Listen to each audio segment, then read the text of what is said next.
Bab mas kahwin. Sadaq maknanya mas kahwin.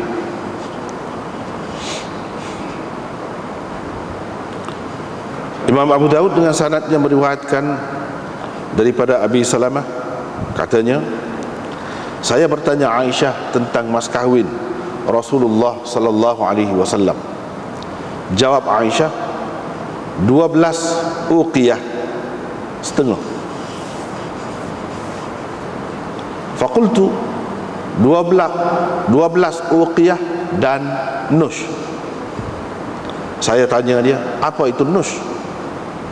Jawabnya, setengah uqiyah, yakni 12 uqiyah setengah.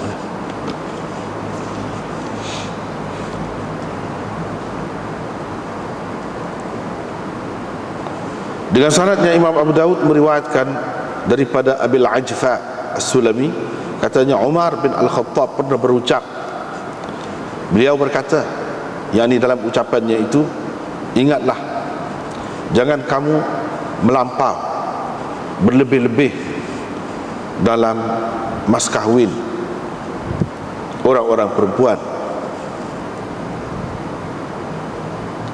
Sekiranya ia merupakan suatu kemuliaan, penghormatan dalam dunia ini, atau ia merupakan ketakwaan di sisi Allah, nescaya orang yang paling layak dengannya ialah Rasulullah sallallahu alaihi wasallam. Sedangkan Rasulullah sallallahu alaihi wasallam tidak pernah memberikan kepada seseorang perempuan atau kepada mana-mana isterinya sebagai mas kahwin, dan tidak pernah juga diberikan kepada mana-mana perempuan dari kalangan anak-anaknya sebagai mas kahwin lebih daripada 11 uqiyah, lebih daripada 12 uqiyah.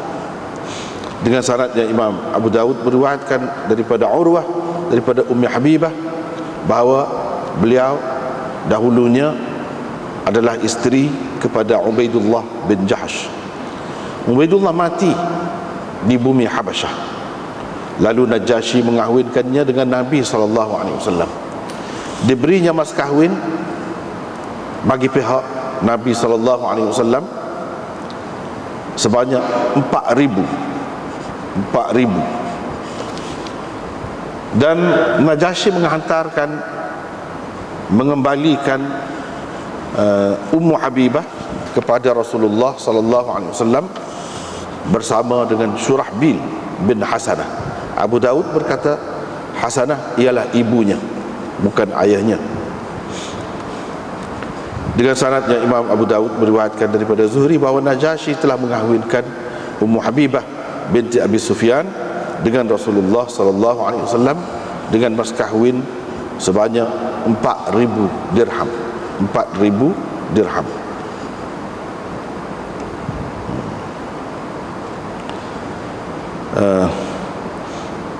Beliau menulis surat kepada Nabi SAW menceritakan perkara itu. Nabi SAW menerimanya. Bab qillatil mahri, kekurangan atau sedikitnya mas kahwin, ataupun dalam setengah nuskhahnya aqallil mahri, jadi mas kahwin yang paling sedikit, paling kurang. Dengan sanadnya Imam Abu Daud meriwayatkan daripada Anas bahawa Rasulullah SAW pernah nampak pada Abdurrahman bin Auf kesan za'faran, ini warna za'faran itu di baju dia. Terus Nabi SAW bertanya dia, apa ni? Mahyam, apa ini? Apa ni? Qala, dia jawab, wahai Rasulullah, saya telah berkahwin dengan seorang perempuan. Saya telah berkahwin. Rasulullah SAW pun tanya, berapa mas kahwin kau berikan kepadanya? Ma asdaqtaha, berapa mas kahwin kau berikan kepadanya? Jawab Abdurrahman, yaitu seberat nawat, seberat nawat min zahab. Apa ni, salah satu maknanya lah, kemudian kita akan bincangkan, iaitu seberat sebiji butir, biji kurma tu, emas. Seberat itulah, ataupun sebanyak itulah emas.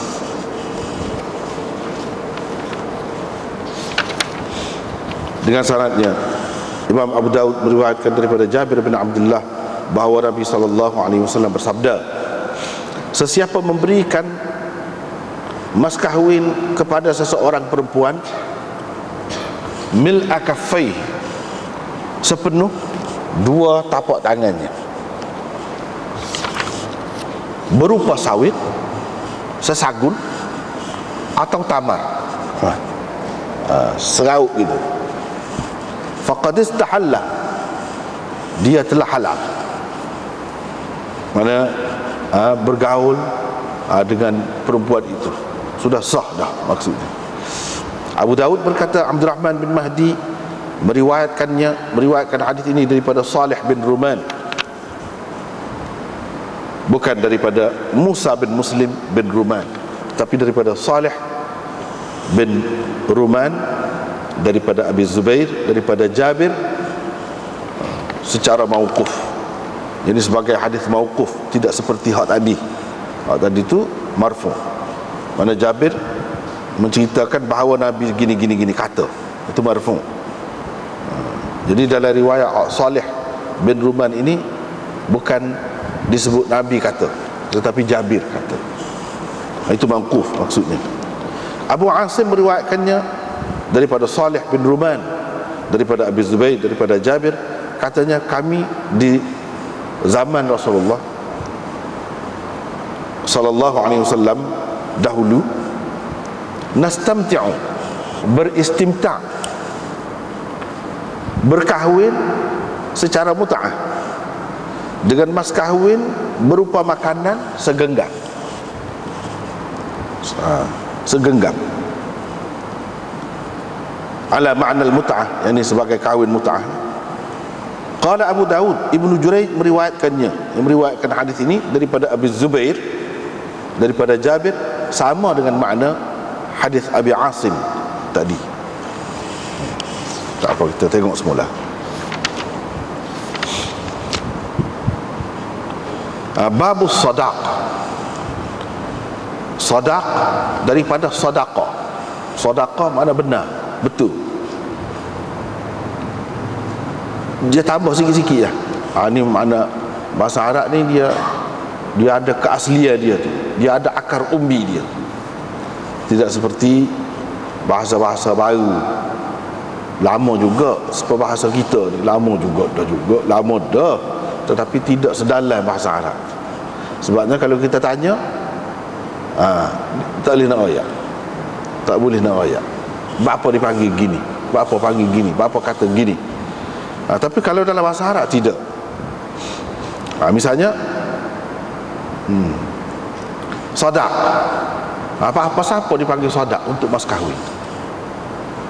Dia ada, kita boleh cari punca dia. Kalau dalam bahasa Melayu misalnya kita kata, cuba rayak, apa sebab rumah tu orang panggil rumah? Sebab tak boleh, tak tahu. Gitu je lah. Apa rumah tu orang panggil rumah? Apa kaki ni orang panggil kaki? Tak boleh ke kalau kata orang lain? Kesesuaian kok mana tu ya? Kaki tu disebut sebagai kaki, dipanggil kaki. Rumah tu disebutkan sebagai rumah tu. Kok mana kesesuaian dia? Tak boleh nak ayat. Daripada situlah bagi ahli bahasa, pengkaji bahasa, dia kaji, menunjukkan mana tidak dalam lah bahasa tu. Dia tak pergi sampai kosu.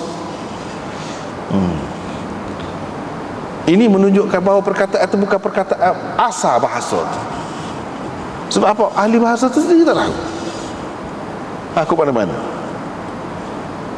Tapi berbeza dengan bahasa Arab. Kalau sadaq, dia bahasa Arab dia adalah kaedah dia ni. Perkataan ni asalnya 3 huruf. Jadi sadaq ada alif tambah sa. Dia ada, dia panggil huruf tambahan tu maklum, ada 10 huruf tambahan. Mana hak asal 3. Misalnya hak asal sadaq ni kau dia sad dal qaf, sadaqah tu asal dia, atau sidq. Kalau masdar dia sidq, 3 juga. Jadi buat apa ni mas kahwin ni orang panggil sadaq? Sebab dia ada kaitan dengan makna asal dia. Mas kahwin ini membuktikan bahawa seseorang itu betul-betul sidq, makna betul, benar-benar sengoti no kepada seseorang perempuan itu, sehingga dia sanggup kalau buat keluar piti, kata kamu kena buat keluar, dia sanggup. Tanda kesediaan dia, tanda kebenaran, kesungguhan dia, hak sengoti kehendak dia. Itu tu kesesuaian dia. Sebab tu orang panggil sadaq. Cuma dia tambahlah alif sa untuk memberi makna yang lain daripada makna hak asal tu, makna tambahan tu. Supaya juga sedekah, sedekah, kita kata sedekah. Buat apa sedekah tu? Buat apa sedekah tu orang panggil sedekah? Serupa juga, cuma tu yang tambah ta di akhir dia. Hak asal dia 3 juga, sa dal qaf.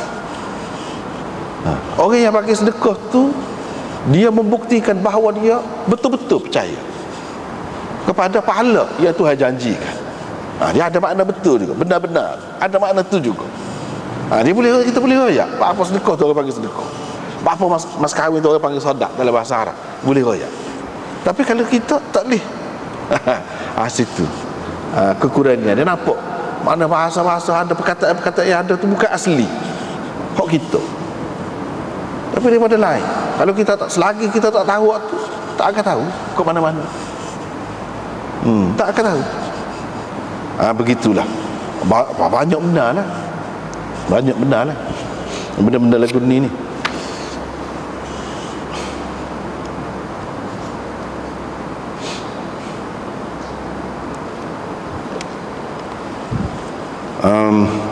Baiklah, itu sebab itulah cuba kita perhati. Kalau mana ada kitab ni boleh nombor 3 tu, dia dibuat nombor 3, babus sadaq nombor 3 tu. Nombor 3, summiya bihi, dinamakan mas kahwin itu dengan sadaq li'annahu yazharu bihi, kerana dengannya nyata sidqu mailir rajul ilal mar'ah, kebenaran, kecenderungan lelaki kepada perempuan itu. Dia ada ke mana kebenaran, sidq, benar, sungguh, sengoti. Mana ada. Itu kita nampak bahasa tu memang bertamadun, berakar umbi, dalam, memang asli, memang asli. Hak dia, pokok dia sendiri pun boleh cek. Tengok makna dia gini. Riwayat yang pertama, iaitu Abu Salamah tanya. Abu Salamah ni anak kepada Abdurrahman bin Auf lah. Abu Salamah bin Abdurrahman bin Auf, anak murid, salah seorang anak murid Aisyah yang istimewa. Daripada kecil lagi, maknanya Aisyah didik dia ni. Dia tanya Aisyah tentang mas kahwin Rasulullah sallallahu alaihi wasallam. Jadi mas kahwin Rasulullah sendirilah nikah dengan bini-bini dia sebanyak mana? Dia kata, Aisyah jawab, 12 uqiyah setengah. 12 uqiyah setengah.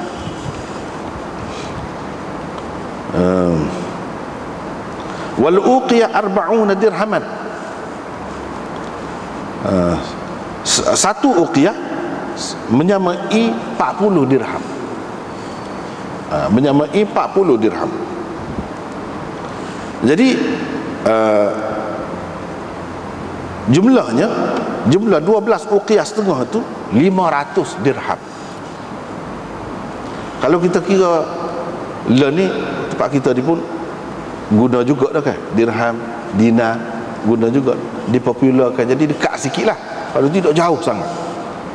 Berapa je? Kalau kita ni satu dirham 25 riyal. Gitu kira. Itulah 25 riyal. Satu dinar dekat dengan 1000 900 lebih lah. Gitu.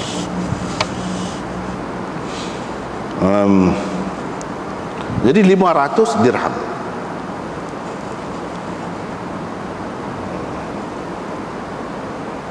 Lepas tu dia mari hadis Umar pula. Umar pernah berucap, dia kata, ingat, jangan kamu melampau-lampau lebih-lebih dalam meletakkan mas kahwin perempuan tu anak kamu, kau adik kamu, kau siapa, kau ikutlah. Jangan berlebih-lebih. Kalaulah kemuliaan seseorang perempuan tu terletak pada, lebihnya seseorang perempuan tu letak pada banyaknya mas kahwin dia, tingginya mas kahwin dia, atau ini menunjukkan ketakwaan seseorang itu. Kalau lebih banyak mas kahwin, makna dia lebih bertakwa. Kalaulah gitu maksud dia, nescaya Rasulullah sallallahu alaihi wasallam lebih patutlah dia lebih banyak lagi kena bui. Tapi tidak. Rasulullah sallallahu alaihi wasallam sendiri ataupun anak-anak dia, mana-mana anak dia, tidak lebih, paling banyak pun 12 uqiyah. Sebab tadi 12 uqiyah paling banyak. Ini dikecualikan Ummu Habibah seorang. Ummu Habibah. Sebab apa? Sebab dalam riwayat kemudian tu disebutkan 4,000 dirham. 4,000 dirham. Jadi bukan 500 dirham, tapi 4,000 dirham. Hak tu kecuali. Jadi hak Sayyidina Umar riwayat ni hak kebanyakan, tidak termasuk hak tu. Nak kata dia tak tahu, tak pernah sabar. Tak pernah sabar. Jadi kita kata dia sebut ni hak kebanyakan. Satu. Yang kedua, dia sebut ni hak Nabi SAW bagi sendiri. Adapun hak tu Ummu Habibah tu bukan Nabi bagi, Najasyi bagi. Najasyi bagi pihak Nabi. Dia tu sukarela dia bagi mas kahwin, bukan hak Nabi. Kalau hak Nabi setara tu je. Setara tu je.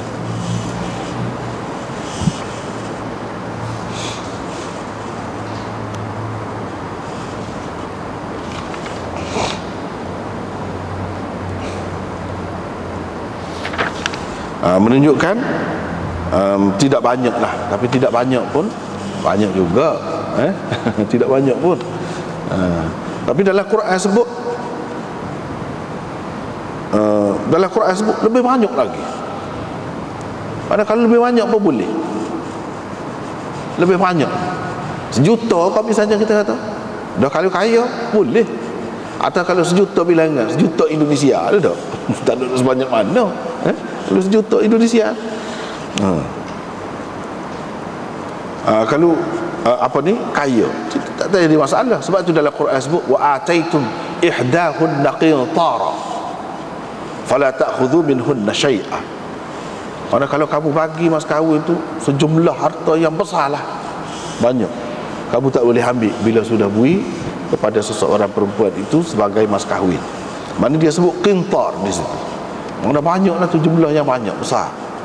Bukan dinar, tidak. Lebih lagi daripada tu, lebih besar lagi.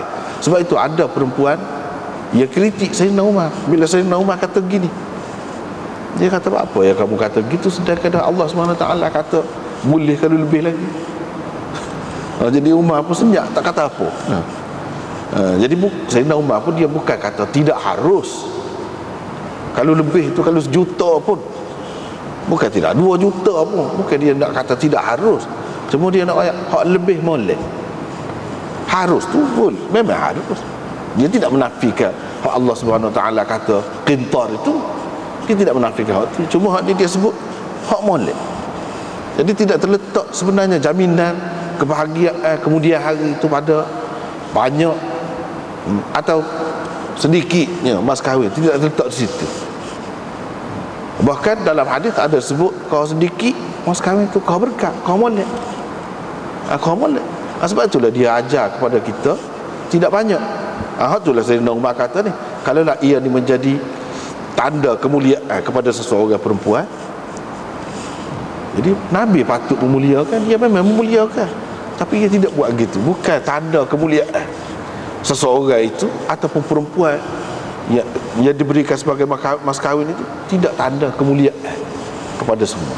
Begitu juga tidak merupakan ketakwaan kepada seseorang yang bagi banyak. Kalau dia tu tanda ketakwaan, tentu Nabi buat. Ini menunjukkan banyak benda harus boleh buat gini pun boleh, buat gini pun boleh. Tetapi kalau kita cari hak sunnah, hak Nabi SAW sendiri buat, kita jaga hak tu lebih baik. Itulah dalil kesimpulannya yang kita boleh buat. Memang kita kata Nabi SAW buat gini, lagu ni boleh juga kan dalam semaya. Misalnya dalam semaya tu saja berapa banyak hak bercanggahnya.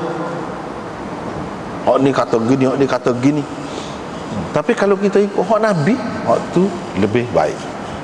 Hak lebih baik, iaitu hak ikut Nabi. Ikutlah dalam bab gapo-gapo pun. Termasuklah dalam bab mas kahwin ni. Jadi bagi Sayyidina Umar, dia faham wa ataitum ihdahunna qintara. Qintar di situ menunjukkan harus, bukan menunjukkan lebih baik. Hak lebih baiknya hak Nabi buat. Lagu tu lah. Jadi anak dia pun lagu tu juga.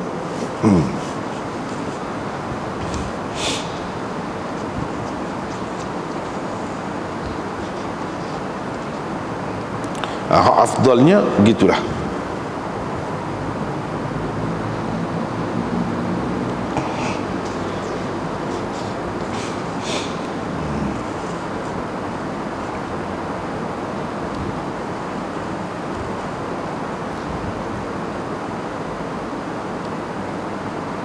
Jadi kalau hak Sayyidina Umar royak ni benda molek, dan dia berlandaskan hak Nabi SAW buat. Kalau kita berlebih-lebih, dia akan jadi lagu lain. Dia akan jadi lagu lain. Dia mungkin akan timbul fenomena orang tak boleh menikah. Tak boleh menikah, boleh jadi. Lambat menikah, boleh jadi juga. Takut menikah, boleh jadi juga. Bahkan kalau orang kafir buat lah, kalau negeri-negeri barat tu, menikah tu satu perkara. Lepas tu kalau cerai tu kena bayar pula sekian-sekian banyak, lagi takut, lagi tak safe menikah. Sedangkan menikah itu satu kemuliaan. Nak memelihara diri daripada perkara yang tidak baik, menikah itulah jalannya, jalan yang halal. Tapi dengan adanya benda-benda ni, kalau melampau-lampau dan sudah jadi budaya, dia memang tak molek lah. Larilah daripada maksud asal. Walaupun boleh banyak pun, tapi jangan lebih-lebih. Itulah maksud Sayyidina Umar. Lebih-lebih tu sesuai dengan keadaan masing-masing lah. Kita boleh tahulah lagu mana kita berasa hak lebih tu, hak terlajak tu, lagu mana. Jadi kita tak boleh buat sebagai satu ketetapan benda ni. Dia bergantung kepada uruf. Misalnya kalau perkiraan masyarakat kita, masyarakat kita ni kalau berdasarkan makan gaji, kalau kita kata berdasarkan makan gaji, takkanlah mana kalau kita kata dia tu gaji 5,000 sebulan, katakanlah perempuan itu gaji 5,000 sebulan. Jadi mas kahwin dia tu mana kurang. Kalau kita kata 10,000 baru 2 bulan. 2 bulan dia kerja, mana tak ada suatu keistimewaan sangat. Sedangkan maksudnya nak istimewa. Sebab tu ramai juga sekarang ni 10,000 ke apa dia. Jadi dia kira kot tu. Tapi kalau kita mengambil kira, tidak mengambil kira dari segi gaji, mungkin berat kepada umum, masyarakat umum. Mungkin berat gitu. Jadi hak ni tak boleh nak tentu. Kalau orang ambil kira hak tu pun, ya boleh jadi juga, tidak salah juga, tidak jadi banyak 10,000 tu. Sebab apa? Gaji dia sendiri sebulan tu, katakanlah 5,000 tu pun sikit. Tak apalah kita kata 5,000. Jadi 10,000 tu 2 bulan. Jadi benda tu kena ambil kira. Dia uruf, dia serahkan kepada uruf masyarakat yang menentukan benda ni. Kadang-kadang tak ada rega sangat, jadi pun tak boleh juga manusia ni. Dia berasa tidak payah. Boleh tidak payah pun, nak lepas pun tak payah juga. Gitu. Dengan sebab itu ada upacara tu, ada upacara ni, nampak. Jadi kalau nak tinggal tu jadi malu, jadi banyak perkara lah kena mikir. Melerah tu, melerah ni habis banyak mana dah, semua orang tahu. Wah, bukan main susah. Jadi kesusahan tu dia jadi mengikat, menyusahkan untuk lepas dari satu sudut. Dari satu sudut, itu hikmahnya. Jadi kalau kita mudah-mudah sangat, boleh jadi nak lepas pun mudah. Jadi lepas tu sah tu, cerah tu, seksa dah. Lepas tu dari segi boleh apa-apa pun tak lihat apa satu. Apa kena ambil kira pula dari segi barang. Kalau kita kata nak baik wah lah, dan moga sunnahnya ada walimah tu, dan sebagainya, nak beli gotu ni, barang berapa? Nak beli katil tu saja tu berapa ribu dah. Kan? Jadi kalau murah-murah lagu mana? Lembu seekor berapa? Kena ambil kira berlaku. Jadi itulah bendanya dia serahkan kepada uruf benda ni. Tetapi asasnya janganlah siapa jadi susah. Kalau kita tak seri benarnya, orang jadi tak boleh nikah, payahlah nak nikah. Bapa tak menikah lagi, misalnya kita tanya, umur 35 dah, tak ada biti lagi. Ini fenomena masyarakat ni. Tak ada biti lagi. Pasal nak mas kahwin pun tak cukup lagi. Usah kau nak buat rumah, nak buat kau tengah ni. Kalau setengah-setengah negeri ni orang Islam lagi teruk. Kalau selagi tak siap rumah, tak ada rumah, selagi tak ada kenderaan, tak ada gitu gini, mu tak boleh nikah lah, pendek kan. Okay? Jadi susah benar tu. Mana sesoalannya benda ni kena orang kaya baru boleh. Sedangkan dalam Quran kata, wa ankihul ayama minkum was-salihin min ibadikum wa imaikum in yakunu fuqara yughnihimullahu min fadlih. Dia sebut. Mana nikah ni bukan untuk orang kaya saja, baru boleh. Kalau mereka tu sesak, Tuhan akan berikan kekayaan dengan sebab nikah bawa rezeki. Jadi kita jangan ambil kira hak dulu masa nak nikah tu susah sangat. Jadi kena kaya. Tapi kadang-kadang yang berlaku dalam masyarakat Islam ni, terutamanya kalau luar negeri Arab, parok benar, ya susahnya sama dia. Susahnya tu diri lah. Bukan lelaki saja, yang perempuan tu menjadi janda tua. Janda tua ada darah tua, jadi andar tu.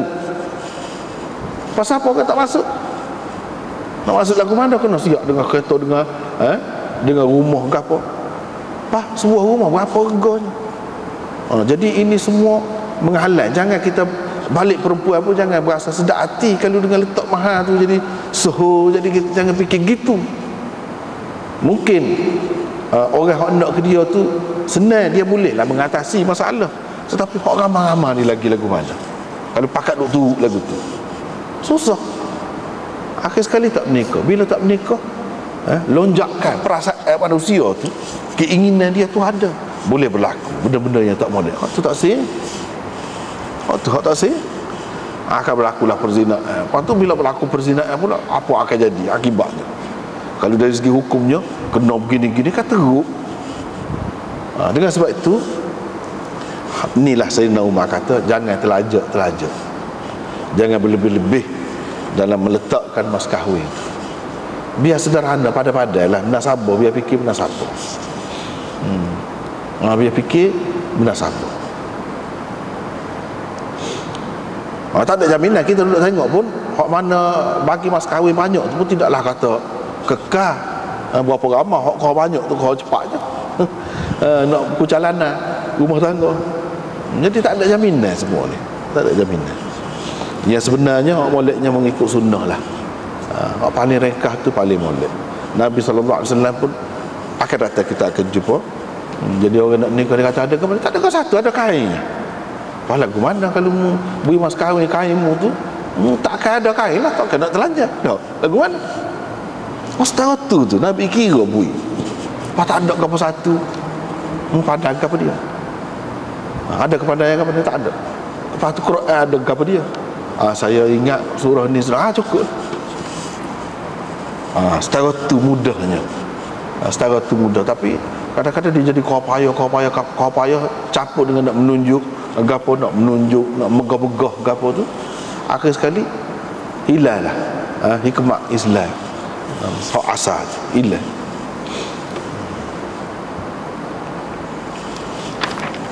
Tak apalah. Ini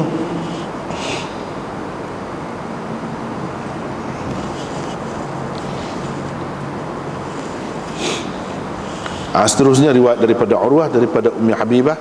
Dia ni dulu annaha kanat tahta Ubaidillah ibn Jahsh. Dulu dia jadi isteri kepada Ubaidillah bin Jahsh. Jadi tahta tu isteri lah. Dia ni di bawah Ubaidillah bin Jahsh. Jadi ini menunjukkan lelaki tu lebih, lelaki tu yang ketua keluarganya, sesuai dengan ayat Quran, ar-rijalu qawwamuna 'alan nisa' pun ialah juga hak tu.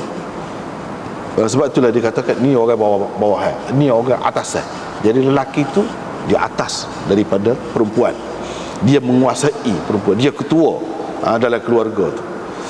Jadi dia guna perkataan tahta lah. Asal makna tahta tu makna di bawah Ubaidullah bin Jahsh. Maksudnya dia dulu adalah isteri kepada Ubaidullah bin Jahsh.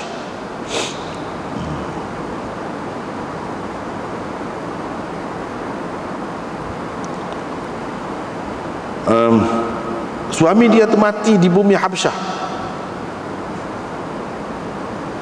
Najasyi mengahwinkan Ummu Habibah tu dengan Nabi SAW. Dabui mas kahwin kepada dia bagi pihak Nabi 4,000 bagi mas kahwin.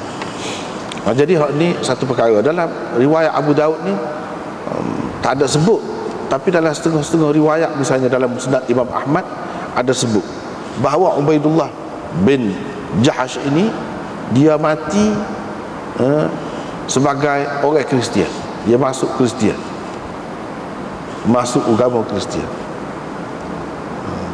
Jadi macam-macam lah cerita tu, macam-macam lah ceritanya. Antara ceritanya iaitu Nabi kesian lah ke dia. Nabi kesian lah. Sebab tu Nabi nak menghiburkan hati dia, nak menenangkan dia tu, Nabi jadikan dia tu sebagai isteri. Macam-macam lah ceritanya. Sebenarnya tidak begitu. Sebab tu kita tengok sini kan, dalam kitab ni muka surat 123, cuba tengok bawah tu. Dia berhijrah bersama suaminya ke bumi Habsyah pada hijrah yang kedua. Hijrah yang kedua tu hijrah ke Habsyah lah, maksud yang kedua. Dia ada hijrah yang pertama, ada hijrah yang kedua. Jadi hak tu tak berapa terang tu. Kalau ada hak kita serupa dengan hak ni, kena baiki. Fatadarra biha atau fatadarrabaha, bukan silap itu. Fatanassara, itu sepatutnya.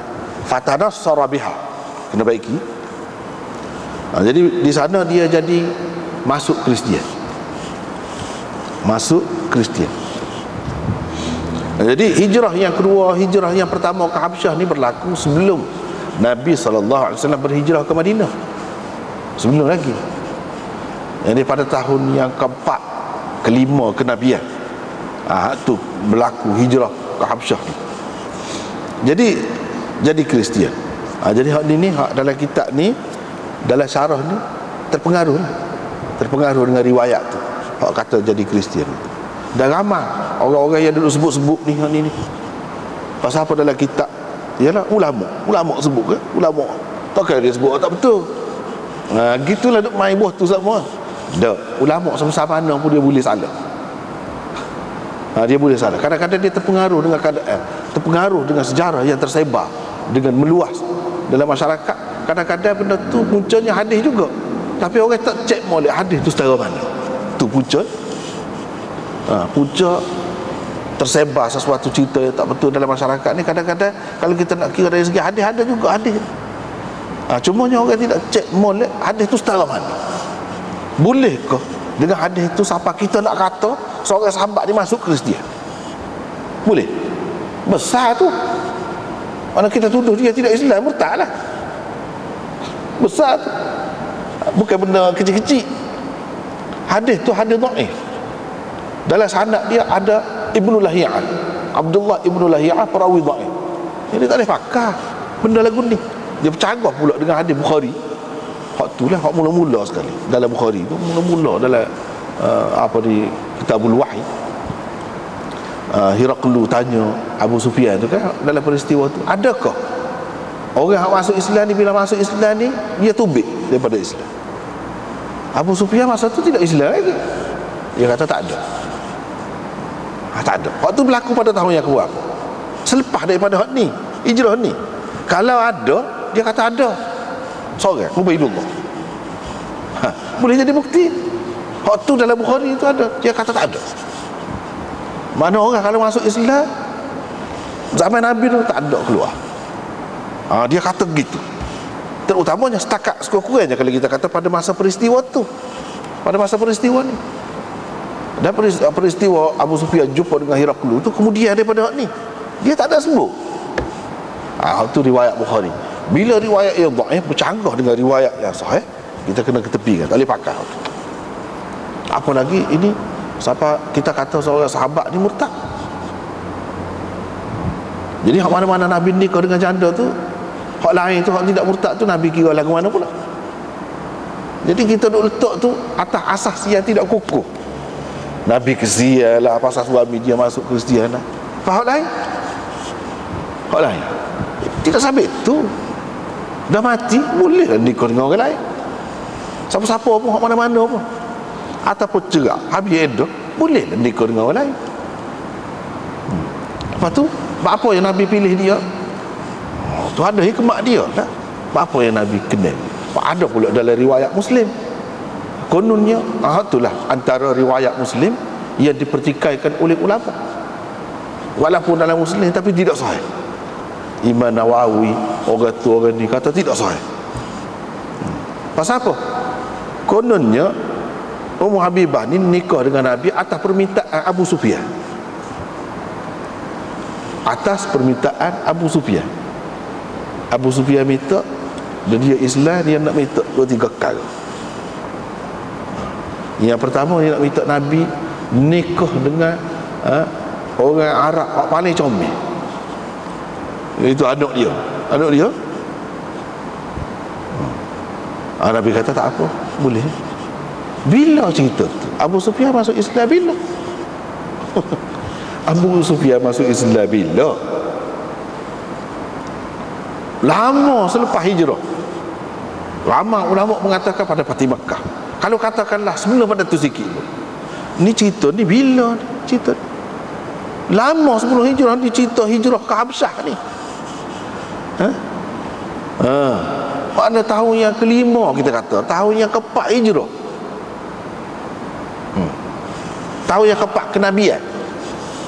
Ni berlaku hijrah ke Habsyah.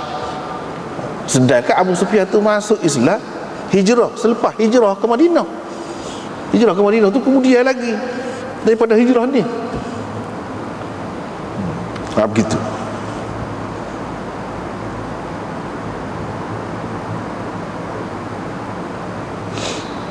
Jadi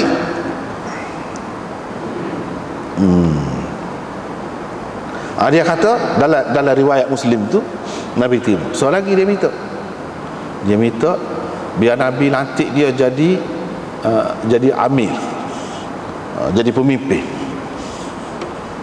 Nabi terima. So lagi dia minta yang ketiganya, dia minta biar Nabi ambil Muawiyah tu sebagai penulis wahyu, penulis Nabi. Nabi terima. Kita sudah bahadah jumpa dah dalam Muslim lepas dah tu. Bahadah. Mana tak boleh. Banyak perkara tu hadis tu lemah walaupun ada dalam Muslim. Setengah-setengah orang dia kata ada dalam Muslim kat sahih belaka. Dia tengok molek. Dia dalam syarah-syarah tu tengok molek. Ulama pertikaikan, di antara yang dipertikaikan dan diterima oleh ulama-ulama bahawa lemah. Tak kuat. Sebab apa? Sebab bercanggah dengan sekian banyak riwayat dalam Bukhari, pun ada dalam Abu Daud, pun ada ni Najasyi mengahwinkan dia tu dengan Nabi sallallahu alaihi wasallam. Jadi hak ni kemudian kalau kita kata andaikan hak ni selepas hijrah, tahun ketiga ke keempat hijrah Nabi, kalau kita andaikan begitu, sedangkan hak maklumnya hak mana-mana duduk Habsyah tu balik sebelum pada tu lagi, paling tinggi paling lewatnya balik pada tahun yang ke-7 hijrah.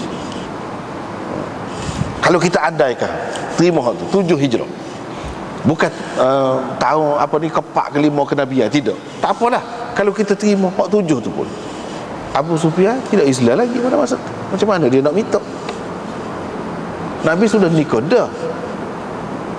Dan kalau Abu Sufyan tu minta tu pada dia Islam, apa tidak dia jadi Tok Ali? Apa perlu orang lain jadi Tok Ali? Apa perlu? Sama ada kita kata Najasyi ke ataupun orang-orang lain lagi hak duduk di Habsyah tu, apa perlu? Dah hayah ada. Menunjukkan dia tidak Islam lagi. Kalau dia tidak Islam, dia minta lagu mana? Adakah syarat?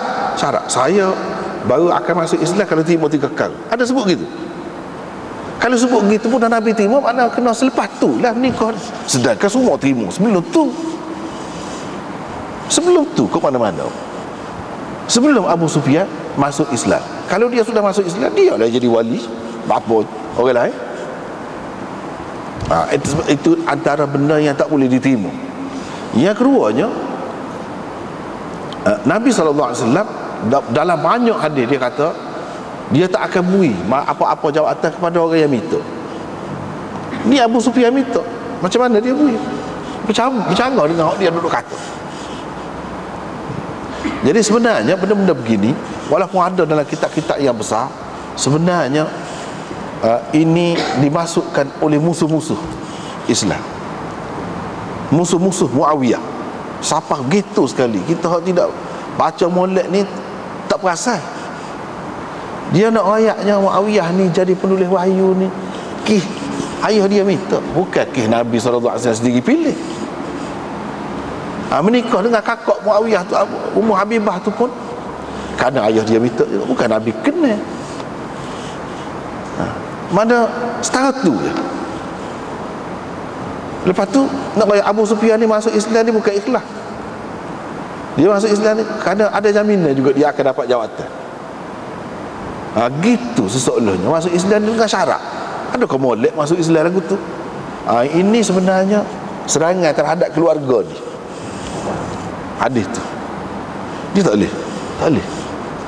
Kalau kita terima lewat sekalipun selepas hijrah ke Madinah, Nabi hijrah ke Madinah pun, dia sebelum daripada Abu Sufyan masuk Islam. Sebelum daripada Abu Sufyan masuk Islam, jelas tu. Tak lagi dah. Tapi kalau kita mengikut riwayat Al-Zahir di sini, makna lama sebelum pada tu.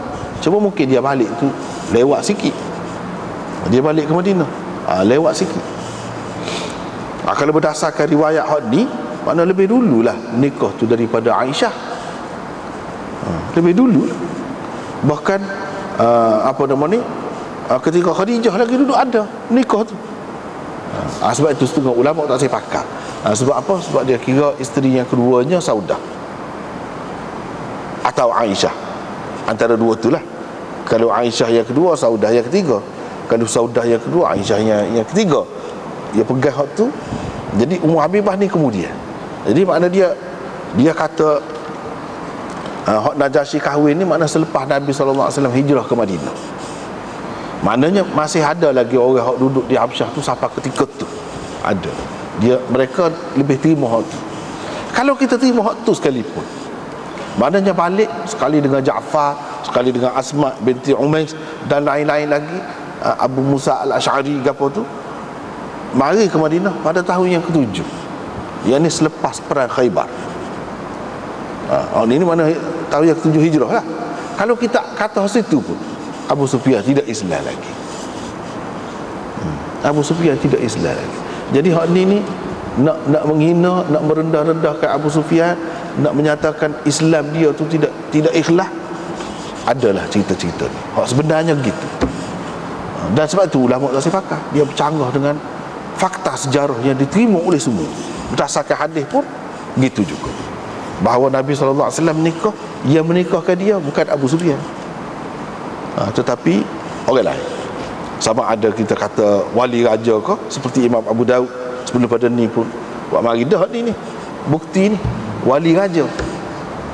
Dia mari dah cerita Najasyi mengahwinkan apa ni Ummu Habibah. Atau kalau kita kata orang lain, keluarga dia Khalid bin Sa'id ke, macam-macam disebut oleh ahli sejarah, tak apalah, ke mana-mana pun tidak ayah dia.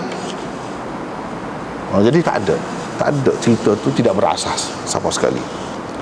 Jadi dua perkara lah yang tidak berasas ni. Satunya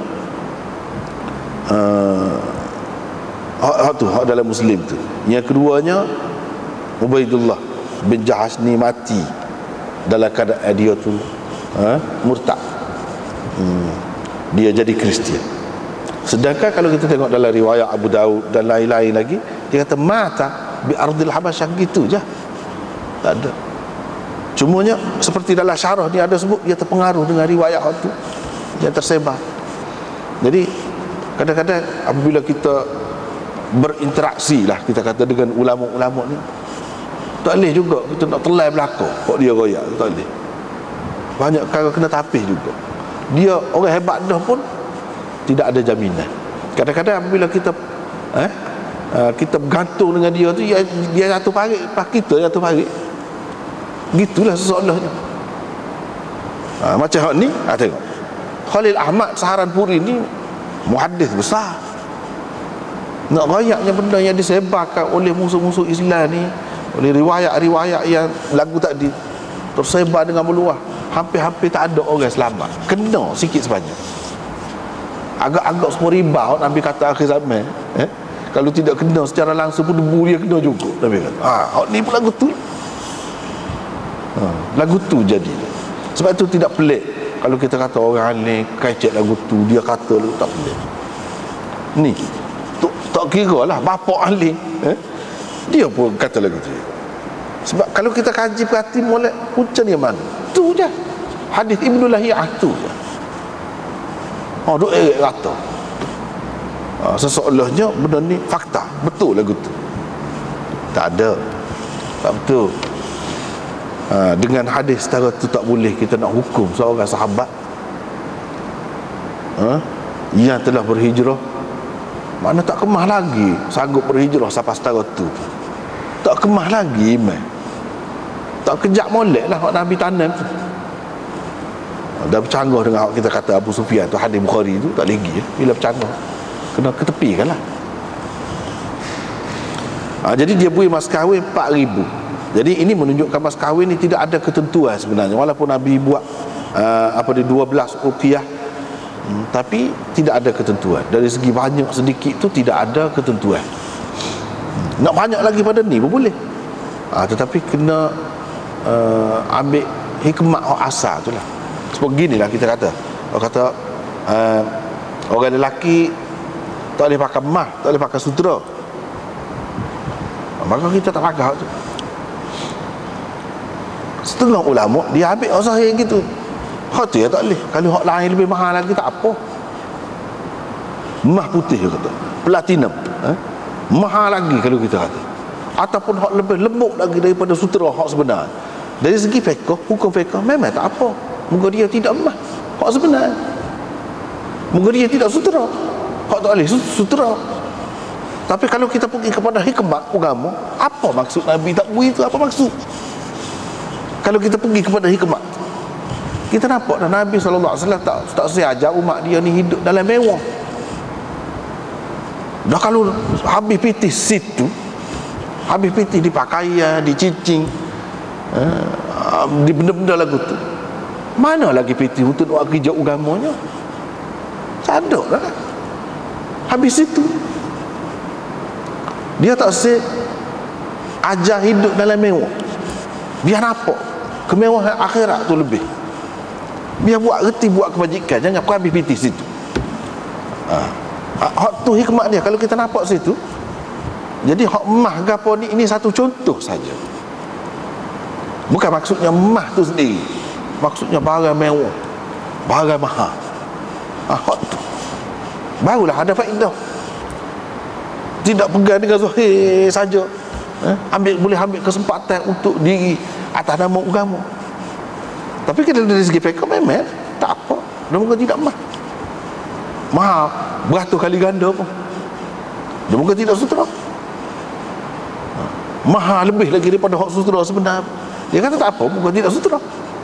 Tapi maksud hak sebenar tu asal tu apa dia. Sebab itulah dalam Islam di mana kita kena perhati dua perkara, banyak tempat yang kena perhati dua perkara. Sebab tu haram kadang-kadang satu benda tu ia bukan haram dari sudut fiqh saja, ia haram dari sudut lain. Misalnya dengan musuh Islam, kalau kita nak boikot barang-barang dia sekarang, barang dia tu haram kau tidak? Tidak haram. Dapat kau kacang goreng, kita kata kacang goreng kau gapo-gapo, no. Buah kau gapo-gapo, apa haram? Kalau kira sahih, ialah gitu. Tetapi secara tidak langsung apabila kita beli, apabila kita terima hak dia, kita menyokong dia, kita beri pitih dia untuk sembelih saudara-saudara kita. Apabila fikir hak tu mana lebih berat daripada hak haram biasa, hak ni tidak kurang beratnya. Sebab itulah ulama-ulama daripada dulu lagi sampai sahabat lagi, benda halal kadang-kadang dia bakar, dia gapo, nak menunjukkan tak silap sudut lain, tengok dari sudut lain, bukan tengok dari satu sudut hak fiqh tu, tengok dari sudut lain. Bila tengok dari sudut tu kita dapat ada kalanya kita tak boleh kita tak boleh beli, kita tak boleh ambil terima hak dia tu atas dasar apa? Dari segi politik, bukan dari segi hukum. Haram tu dari segi politik, bukan haram dari segi hukum. Bila keadaan berupa, benda tu tetap halal, boleh beli pula. Hanya untuk sementara kita kata. Jadi boleh juga, ada jalan juga buat gitu, kalau melihat kepada hikmah maksud agama Islam. Sebab agama Islam ni dia bukan zahir gitu saja, dia ada tempat-tempat tu kita kena tengok, kita kena ambil. Cumanya kita tak boleh putus sebagai haram mutlak gitu, tak boleh lah. Haram serupa dengan haram yang Nabi sebut, tak boleh lah kata gitu. Tapi kalau tengok kepada makna dia, hakikat dia, serupa juga. Dari segitu kita boleh haramkan juga. Oleh kerana kita tak boleh mana-mana dalam bab haram ni, tak boleh lah kata haram dari segi hukum syariat, cuma haram dari sudut ni gitu.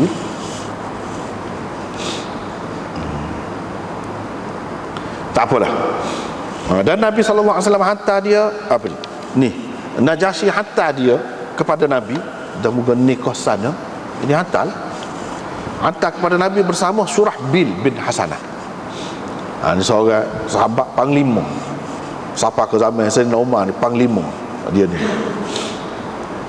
Jadi Imam Abu Daud kata Hasanah tu mak dia, sebab kata Surahbil bin Hasanah. Jadi bin Hasanah tu dalam kata Hasanah tu ayah dia. Tak, Hasanah tu mak dia. Ada kalanya orang ni dia dibinkan kepada mak dia, mengikut cara Arab ni gitu. Kalau kita tidak, kecuali masa talqin itulah bin kau mak dia, waktu tu. Tapi waktu tu tidak ada asas. Kalau nak kira dari segi penggunaan ni zahirnya, kita tak ada bin kepada mak, bin kepada ayah. Cuma bomo ke apa tu ada lah waktu tu, bin mak tu, tak kira hak tu. Kira dari segi hak sah, hak rasmi dalam kad kenalan, dalam surat beranak, dia bin ayah. Takut-takut kita kata Hasanah ni ayah. Tak, Hasanah ni mak dia. Ayah dia nya nama Abdullah. Mana? Sini ada. Nama ayah dia iaitu Abdullah, Surahbil bin Abdullah bin Al-Muta' dan seterusnya. Supaya ni lah Muhammad Ibnu Sirin. Ibnu Sirin tu nama mak dia, bukan nama ayah dia. Sebab Sirin itu asalnya bahasa Farsi. Dalam bahasa Farsi, nama orang perempuan Shirin itu nama orang perempuan, bukan nama orang lelaki. Shirin itu makna dia si manis. Manis maksud dia. Jadi Arab dia jadi shin tu tukar jadi sin, Sirin. Hak sebenarnya Shirin. Shirin tu nama orang perempuan. Memang nama mak dia pun. Seperti ni lah. Surahbil bin Hasanah, Muhammad bin Sirin itu antara contoh ia dikaitkan orang itu dengan mak dia. Bapa tidak sebut ayah dia. Dia adalah sebab-sebab pula nya. Antara sebabnya nama ayah tu serupa dengan orang-orang lain. Jadi payah takut tukar. Ada juga lagu tu dengan sebab tu. Ada juga dengan sebab lebih suhu mak dia ke. Dikaitkan dengan mak dia. Jadi dalam kalau kita perhati dalam bahasa Arab ni, kalau daripada bahasa Farsi, kalau shin tu dia jadi sin. Misalnya Syirwal, kita panggil seluar, orang Melayu kan. Di masuk Arab dia jadi Sirwal. Dia shin tu dia tukar kepada sin. Supaya Ibnu Sirin tu Sirin, asalnya Shirin. Jadi ni pun gitu. Jadi Abu Daud ni benda-benda lagu ni dia kadang-kadang dia royak. Takut-takut kita salah anggap lah. Sebab boleh jadi juga Hasanah tu nama orang lelaki. Jadi berapa banyak dalam bahasa Arab dia ada tak berbutuh lagu tu tapi nama lelaki. Nanti masuklah Muawiyah, Talhah, ada macam-macam lagi, Ubaidah, padahal itu orang lelaki itu bukan perempuan.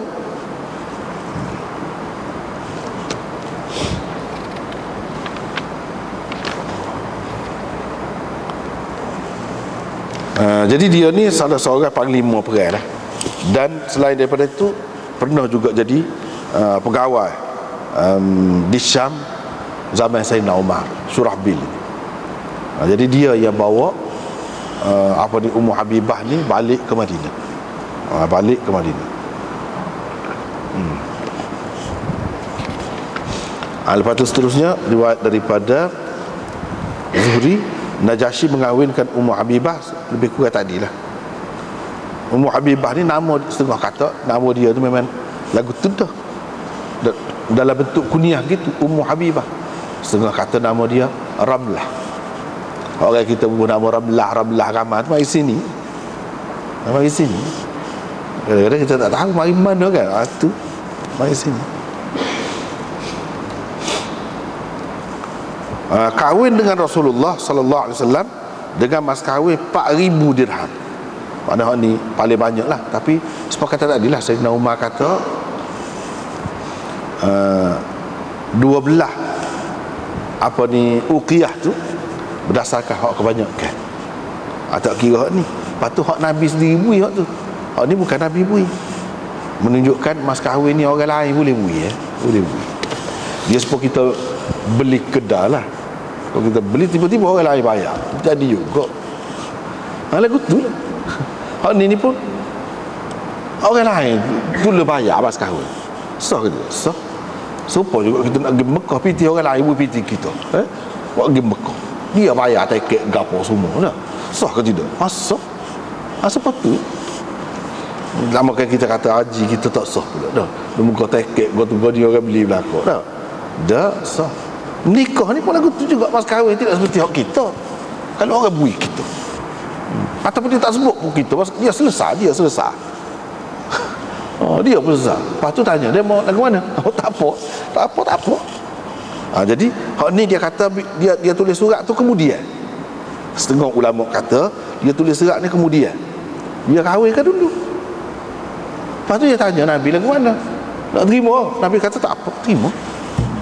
Mana terima ni kemudian selepas dia bui siap belakang. Tetapi hak sahihnya tidak begitu. Hak sahihnya hak ni pun tidak jelas menunjukkan dia bui dulu lepas tu Nabi tak tahu kau satu lepas tu baru tanya Nabi nak kau setuju ke. Faqabila ni menunjukkan selepas selesai semua tidak jelas. Hak ni bahkan seperti hak lain-lain juga menunjukkan setelah selesai semua Nabi terima untuk dia nak bayar tu. Tapi persetujuan tu diminta dulu lagi sebelum pada tu lagi. Sebelum pada nikah tu Nabi tahu dah. Bukan tak tahu ke satu. Jadi sini nampak sekali tengok dia tulis surat ni setelah selesai semua. Lepas tu Nabi terima ni kemudian. Jadi tidak sebagaimana hak zahir. Bahkan di sini pun serupa dengan hak lain-lain juga, berarti Nabi terima dah sebelum pada tu setuju lakon dah. Cuma hak Nabi terima ni dari segi dia nak punya mas kahwin sebanyak tu lebih daripada hak skala tu. Hak tu Nabi terima sini maksudnya. Bukan Nabi tak tahu ke satu. Nak nikah dengan Ummu Habibah gapo tu tahu dah. Memang dengan persetujuan Nabi dah. Hak dari segi nak bui mas kahwin tu, hak tu Nabi terima dia. Setelah terima barulah Najasyi buat. Ini menunjukkan mas kahwin ni kalau banyak pun tak apa juga sebab Nabi terima. Tidak kata hak mesti tetap terikat dengan mas kahwin hak dia bui kepada isteri dia hak lain. Tidak. Bila dia terima, mana hak ni pun boleh juga. Dan sahabat-sahabat dia ada lagi mas kahwin lebih mahal lagi daripada dia, tak kata gapo juga. Menunjukkan benda ni tidak ada ketentuan, ketetapan lah. Tidak ada ketetapan.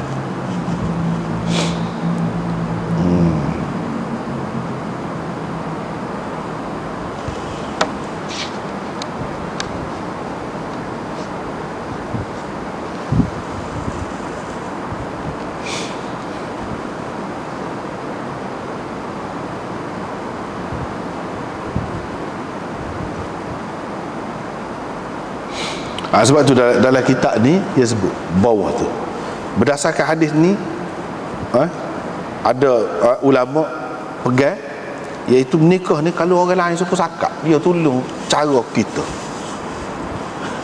tak tahu ke satu, dia tolong terima nikah.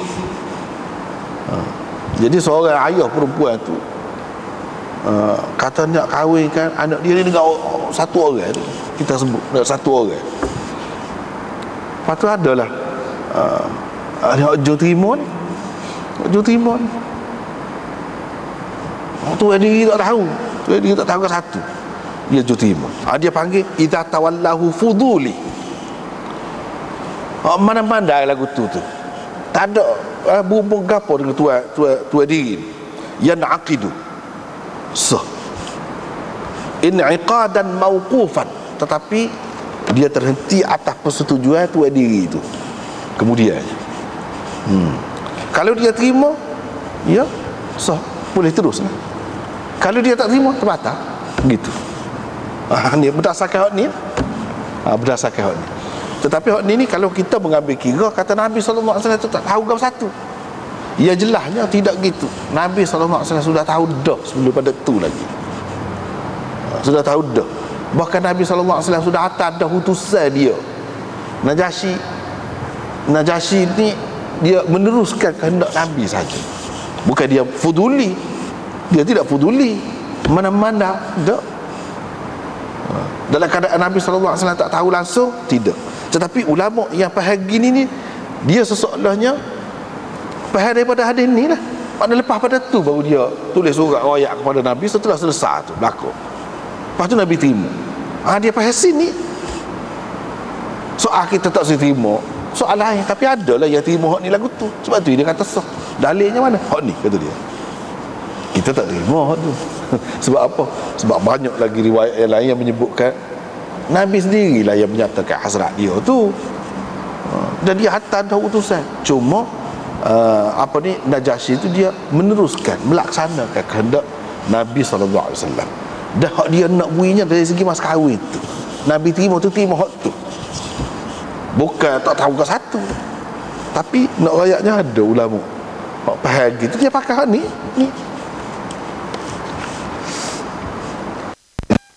Selepas daripada qala Abu Daud, hasanah tu mak dia ada tambahan. Qala Abu Daud sekali lagi, Ubaidullah bin Jahsh masuk agama Kristian dan mati sebagai orang Kristian. Mana Abu Daud kata, dan dia berwasiat kepada Nabi SAW selepas dia menganut agama Kristian. Kata Abu Daud, nikah itu diakadkan oleh Uthman bin Affan ketika dia berada di bumi Habsyah. Jadi mana tiga lah qala Abu Daud ada. Satunya qala Abu Daud tentang hasanah tu mak kepada Surahbil, bukan ayah. Yang keduanya Ubaidullah bin Jahsh ni tanassara, masuk Kristian dan mati sebagai Kristian.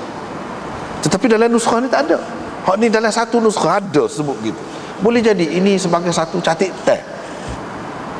Sebenarnya Abu Daud tak kata. Sebab itulah orang-orang kemudian ni mana bah tengok dok. Sebab kalau kita nak kira tak pernah sabar tu. Apa dia wasiat? Selepas dia menganut agama Kristian, duk bersimpati lagi dengan nabinya, bini dia tu biar nikah dengan nabi. Apa? Dan nabi pun terima teh. Kalau dia pesan tu dia masuk Kristian, patutnya marah lah. Ada pula betul wasiat pula dah biar nabi menikah dengan bini dia. Dan dia masuk Kristian. Ada ke benda sabar? Tak pernah sabar tu. Benda yang tak pernah sabar. Lepas tu nabi pun nak terima. Patutlah dalam nuskhah kebanyakan tak ada ni. Tu benda penting juga tu. Kadang-kadang benda-benda nuskhah ni orang catat tepi. Dia masuk dalam kadang-kadang dalam cetakan yang lain. Tu benda-benda yang kena perhatilah. Dan di sini disebutkan Uthman bin Affan yang jadi mengakadkan nikah. Ada beberapa pendapat lah. Beberapa pendapat di sini. Wallahu a'lam sekali.